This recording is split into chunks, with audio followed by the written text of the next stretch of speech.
Here are some of the ultimate beauty care methods in the Victorian era. 1. The face.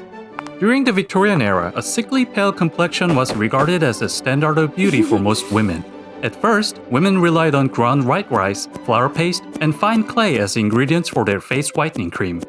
But as time passed, they just went full-on alchemist mode and started adding chemicals like lead, diluted arsenic, and even ammonia to create their own secret facial lotions. These lotions/poisons seemed to work pretty well at first, but soon they caused severe skin burn and lead poisoning. And naturally, women used more of the cream to cover them up, which only worsened their conditions. 2. The eye. Women used an extract from poisonous nightshade to make their eye drops, and regardless of the risk, they used it anyway to achieve more appealing look with dilated pupils. But it came at the cost of blindness. Women also used mercury-based eyeshadow, which caused various poisoning symptoms like insanity. 3. The body. If women made it this far and were still alive, they relied on ultimate beauty care for more elastic skin, bath water mixed with a generous amount of arsenic, which was originally used to poison rats, and believed to have an effect like Viagra for men at the time. 4. Losing weight. Women in the Victorian era were also interested in losing weight, but instead of relying on traditional workout methods like cardio, they turned to something much simpler: swallowing an egg that came from a tapeworm, which is a type of parasite.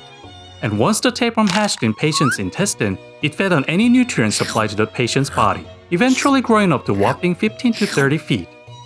And despite the chance that patient's heart or brain might get infected by the worm, women simply didn't care that much because it actually helped them lose weight. And once that's achieved, the only problem left was getting the tapeworm out of the body. First, a doctor made the patient starve for a good amount of time along with the tapeworm, and lure the worm out through her mouth with the smell of food. Second, the patient was placed in water heated to body temperature so the worm could crawl out through the other end. Lastly, instead of waiting for it to come out, the doctor made the patient swallow a luring device to catch the worm inside. However, since shoving a metal object down the throat is of course extremely dangerous, and no one knew how long it would take for the tapeworm to take the bait, the patient's chance of choking to death was pretty high. 5. The whole package.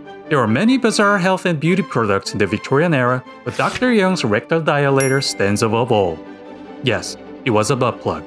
According to Dr. Young's advertisement, once inserted into the rear, it was supposed to have curing effects on anorexia, anxiety, bad breath, constipation, diarrhea, headache, hemorrhoids, indigestion, insomnia, and lethargy.